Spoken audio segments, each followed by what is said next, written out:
Hello and welcome to my YouTube channel. आज हम लोग पढ़ेंगे बैलेंस शीट का कंप्लीट कंसेप्ट। ठीक है। तो सबसे पहले हम लोग देखते हैं कि बैलेंस शीट का मतलब क्या होता है। सबसे पहले तो बैलेंस शीट जो होती है वो किसी भी बिजनेस की book of accounts, main book of accounts होती है। ठीक है। अब इस बैलेंस शीट के अंदर क्या होता है, किसी भी कंपनी के जो मेन या किसी भी बिजनेस का जो मेन बुक ऑफ अकाउंट्स होता है, उस बुक ऑफ अकाउंट्स के अंदर दो ही चीज़ें होती है। एक तो आपका एसेट्स और दूसरी आपकी लाइबिलिटीज़। ठीक है। यहाँ पर बैलेंस शीट का जो डेफिनेशन लिखा हुआ है कि it is a statement of assets and liabilities. ठीक है। किसी भी बैलेंस शीट के अंदर दो ही चीज़ें होती हैं, एसेट्स और लाइबिलिटीज़। एसेट्स का मतलब उस बिज़नेस की प्रॉपर्टीज़, और लाइबिलिटीज़ का मतलब होता है उस बिज़नेस का उधार। किसी भी बिज़नेस के अंदर ये दो ही चीज़ें होती हैं, लाइबिलिटीज़ और एसेट्स। ठीक है। तो अब हम लोग इसका कंसेप्ट पढ़ेंगे कि बैलेंस शीट क्या होता है और क्यों इसका बैलेंस आखिरी में टैली हो जाता है। ठीक है। तो इसके दो साइड होते हैं। सबसे पहले तो जो पहला साइड है, लाइबिलिटीज़। लाइबिलिटीज़ का मतलब होता है उधार। ठीक है। और लाइबिलिटीज़ का दूसरा मतलब ये भी होता है कि बिज़नेस ने कहाँ कहाँ से पैसे इंतज़ाम किए। ठीक है। तो जैसे मैं यहाँ पर लिख देता हूँ, इसका एक और भी मतलब होता है कि बिज़नेस ने कहाँ कहाँ से पैसे इंतज़ाम किया। ठीक है। हाँ। तो लाइबिलिटीज़ कॉलम के अंदर दो ही चीज़ें आती हैं, दो ही मेन हेडिंग आती है कि बिज़नेस ने उन दो जगहों से ही कोई भी बिज़नेस पैसे इंतज़ाम करता है। ठीक है। जो सबसे पहला वाला इसका हेड होता है इस लाइबिलिटीज़ कॉलम के अंदर, वो होता है कैपिटल। दो ही चीज़ें आती हैं लाइबिलिटीज़ कॉलम के अंदर, एक होता है कैपिटल। कैपिटल का मतलब होता है कि बिज़नेस में ओनर का लगाया हुआ पैसा। ठीक है। या फिर हम बोल सकते हैं कि बिज़नेस ने ओनर से इंतज़ाम किया हुआ पैसा बिज़नेस में लगाने के लिए। ठीक है। एक पैसा तो ये होता है। दूसरा होता है आपका आउटसाइड लाइबिलिटीज़। कैपिटल आपका होता है ओनर का लगाया हुआ पैसा, और आउटसाइड लाइबिलिटीज़ आपकी होती है कि बाहरी लोगों से लिया हुआ उधार। जैसे आपका बैंक लोन हो गया, जैसे आपका क्रेडिटर्स हो गया, और एक्सेट्रा एक्सेट्रा। ठीक है। ठीक है। तो कोई भी बिज़नेस दो ही जगह से पैसे इंतज़ाम करता है। एक तो होता है कैपिटल, ओनर का लगाया हुआ पैसा, और दूसरा होता है आउटसाइड लायबिलिटी, मतलब बाहरी लोगों से लिया हुआ उधार। ठीक है। तो मान लीजिए मिसाल के तौर पे किसी बिज़नेस ने ओनर से 3 लाख रुपए इंतज़ाम किया। ओनर ने 3 लाख रुपए लगाया। ठीक है।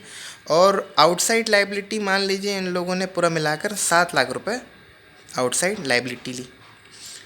ठीक है।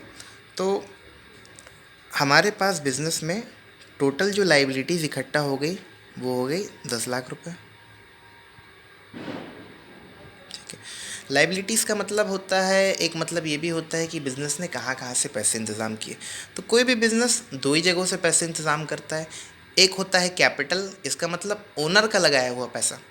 दूसरा होता है आउटसाइड लाइबिलिटीज़, मतलब बाहरी लोगों से लिया हुआ उधार। ठीक है। अ, तो यहाँ पर कैपिटल जो कि ओनर ने लगाया है 3 लाख रुपए, और बाहरी लोगों से हमने लिया है 7 लाख रुपए उधारी। टोटल हमारे बिज़नेस के पास कितना पैसा इंतज़ाम हो गया, हमारे पास हो गया 10 लाख रुपए बिज़नेस में इंतज़ाम हो गया। अब ये 10 लाख रुपए मैंने क्यों इंतज़ाम किया था? इस 10 लाख रुपए को मैंने इंतज़ाम किया था बिज़नेस में लगाने के लिए। ठीक है। तो अब लाइबिलिटी साइड में तो ये चीज़ें होगी, 10 लाख रुपए आपके पास इकट्ठा हो गया। अब हम लोग एसेट की तरफ में क्या लिखेंगे? तो एसेट की तरफ में हम लोग लिखते हैं कि ये जो 10 लाख रुपए हमारे पास इकट्ठा हुआ है ओनर से और बाहरी लोगों से जो हमने उधार लिया है, उस पैसा का हम लोग करेंगे क्या, या उस पैसे को हमने कहाँ इन्वेस्ट किया है, क्या एसेट खरीदा है, जो कि हम लोग एसेट की साइड में शो करेंगे। जैसे मान लीजिए यहाँ पर ओनर ने एक कार खरीदी है बिज़नेस के पर्पज़ के लिए, जो कि 3 लाख रुपए की है। फिर एक मशीन ख़रीदा है बिज़नेस के पर्पज़ के लिए, जो कि 2 लाख रुपए का है। लैंड एंड बिल्डिंग खरीदी है जो कि 4 लाख रुपए की है। कितने हो गए टोटल? बिजनेस ने इंतज़ाम किया था 10 लाख रुपए, ठीक है, जिसमें से 3 लाख की कार हो गई, 2 लाख का मशीन हो गया और 4 लाख की लैंड एंड बिल्डिंग हो गई। मतलब 4, 5, 6, 7, 8, 9 9 लाख रुपए के तो एसेट्स मुझे यहाँ पर दिख रहे हैं। अभी 9 लाख रुपए के तो इन्होंने एसेट्स खरीद लिए, 1 लाख रुपए का कुछ नहीं खरीदा। तो वो जो 1 लाख रुपए वो आपका कैश या बैंक में दिख जाएगा, 1 लाख रुपए, ठीक है। हमने बिज़नेस में इंतज़ाम किया था 10 लाख रुपए बिज़नेस में लगाने के लिए, और इस 10 लाख रुपए का हमने क्या किया वो हम एसेट की साइड में शो कर देते हैं कि इस 10 लाख रुपए का मैंने 10 लाख के यहाँ पे एसेट्स मुझे दिख रहे हैं। तो इस वजह से बैलेंस शीट का जो दोनों साइड का टोटल होता है, लाइबिलिटीज़ और एसेट साइड का टोटल, वो हमेशा बराबर आता है, हमेशा टैली होता है। इसका बेसिक लॉजिक यही है कि बिज़नेस में मैंने जितना भी पैसा इंतज़ाम किया बिज़नेस में लगाने के लिए, उतने के ही मैंने एसेट्स खरीदे, है ना। क्या मैं 12 लाख रुपए के एसेट्स खरीद सकता था? बिल्कुल नहीं, क्योंकि मेरे पास तो 10 ही लाख रुपए हैं। तो मैं 10 लाख की एसेट्स खरीद सकता था। क्या मैं 8 लाख के एसेट्स खरीद सकता था? हाँ, खरीद तो सकता हूँ, लेकिन मैंने इंतज़ाम किया है बिज़नेस में लगाने के लिए 10 लाख रुपए, है ना। अगर मैं 8 लाख का एसेट्स खरीद लूँगा तो वो 2 लाख रुपए मुझे कैश या बैंक करके यहाँ पे शो करना पड़ेगा।